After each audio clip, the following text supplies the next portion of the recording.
Assalamualaikum warahmatullahi wabarakatuh.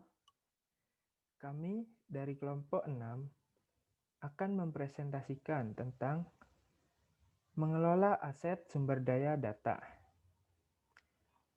Sebelum itu, perkenalkan anggota kelompok kami.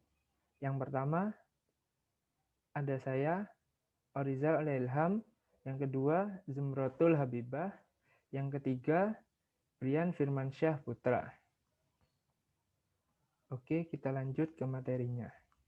Yang pertama, pengertian sumber daya data.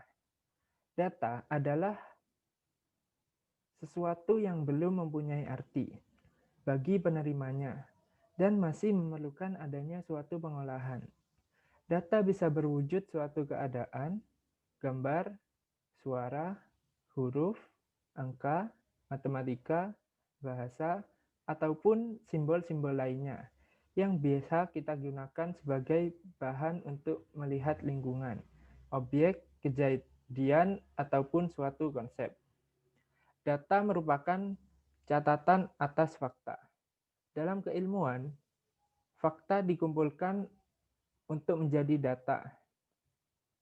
Database merupakan suatu gabungan file yang saling berhubungan dan saling berkoordinasi secara terpusat. Pendekatan database memperlakukan data sebagai sumber daya organisasi yang seharusnya dipergunakan dan dikelola oleh seluruh bagian organisasi tersebut. Bukan hanya satu departemen saja yang melakukan fungsi tersebut. Data merupakan sumber daya perusahaan yang kebanyakan disimpan secara elektronik.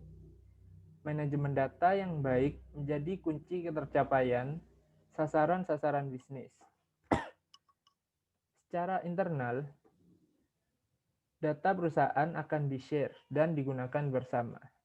Data tidak dimiliki oleh individu atau unit organisasi tertentu, tetapi oleh organisasi seutuhnya.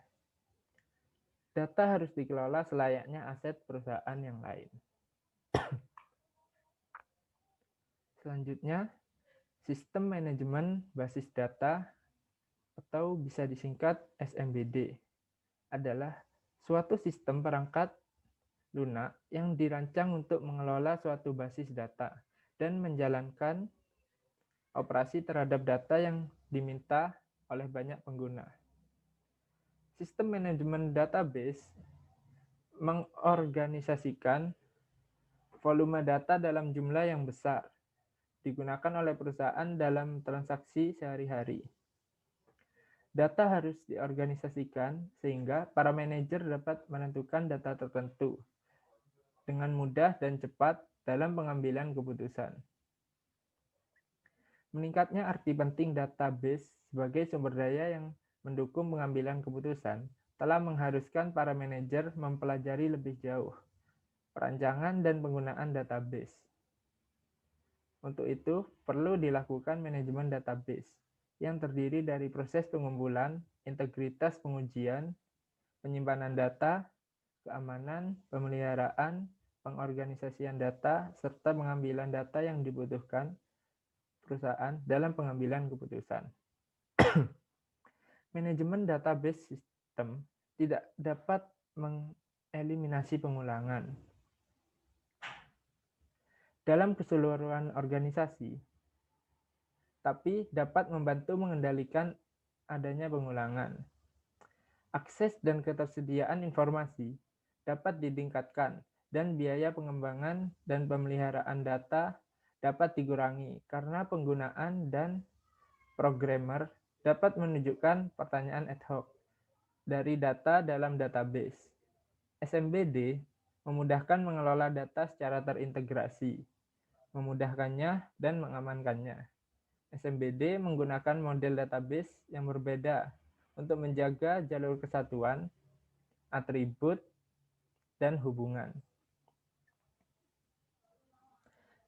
Business intelligence adalah suatu kategori aplikasi dan teknik yang luas untuk gathering, stouting, analyzing, dan penyediaan akses ke data. membantu user perusahaan membuat keputusan bisnis dan strategi yang lebih baik.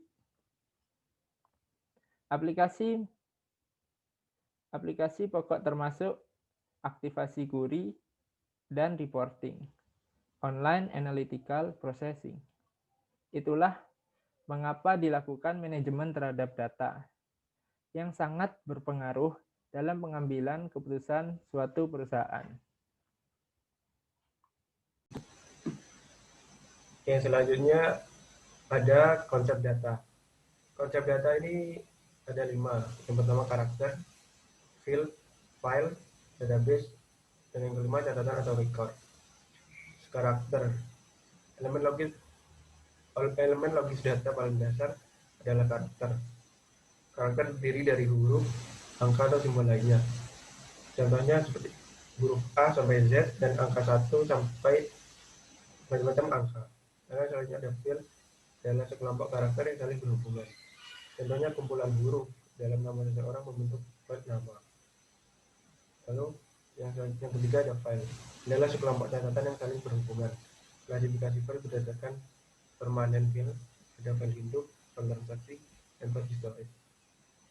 Lalu selanjutnya ada database, adalah kumpulan terintegrasi dari elemen data yang secara logika saling berhubungan. Yang kelima ada catatan atau record, adalah pengelompokan data yang saling berhubungan yang mewakili kumpulan atribut yang mendeskripsikan sebuah entitas. Contohnya catatan atau record ini, catatan pengajian Aldi terdiri dari nama, nomor jaminan keamanan, dan tarif upah. Lalu selanjutnya ada jenis-jenis database. Database ini dibagi menjadi 4. Ada database operasional, database distribusi, database eksternal, dan database intermedia. Database operasional menyimpan data terperinci yang dibutuhkan untuk mendukung proses bisnis dan operasi dari suatu perusahaan. Disebut juga subjek ada database atau SADB, database transaksi, dan database produksi. Contohnya database persediaan. Lalu ada database distribusi. Database terdistribusi adalah satu atau banyak aplikasi atau bagian dari database organisasi yang disimpan di berbagai situs internet atau extranet atau jaringan perusahaan lain. Tujuannya untuk meningkatkan kinerja database pada situs web pemakai akhir. Lalu selanjutnya ada database eksternal. Database eksternal merupakan kumpulan data yang tidak berdasarkan proses bisnis tetapi lebih ke jurnal penelitian atau makalah. Data atau informasi database eksternal disediakan secara gratis dari berbagai layanan komersial online. Lalu selanjutnya ada database hipermedia. Database hipermedia terdiri dari berbagai halaman hiperlink dari multimedia atau teks, grafik, gambar, dan lain-lain. Selanjutnya, saya akan membahas tentang software manajemen database. Database Management System atau DBMS adalah software yang mengendalikan pembuatan, pemeliharaan, dan penggunaan database dan pemakaian akhir. Contoh software DBMS yaitu SQL Server dan Oracle. Selanjutnya di sini ada fungsi manajemen. Yang pertama, untuk membuat database baru dan aplikasi database. Dan yang kedua, memelihara kualitas data dalam database organisasi. Dan yang ketiga, menggunakan database organisasi untuk memberikan informasi kepada pemakai. Selanjutnya, kegiatan yang dilakukan dalam database. Yang pertama, penggunaan database. Yang kedua, pemeliharaan database. Dan yang ketiga, pengembangan aplikasi. Penggunaan database, pemakaian akhir dapat menggunakan DBMS untuk menanyakan informasi dari database seperti untuk pembuatan laporan yang dapat berupa tampilan video atau laporan tercetak. Selanjutnya, pemeliharaan database.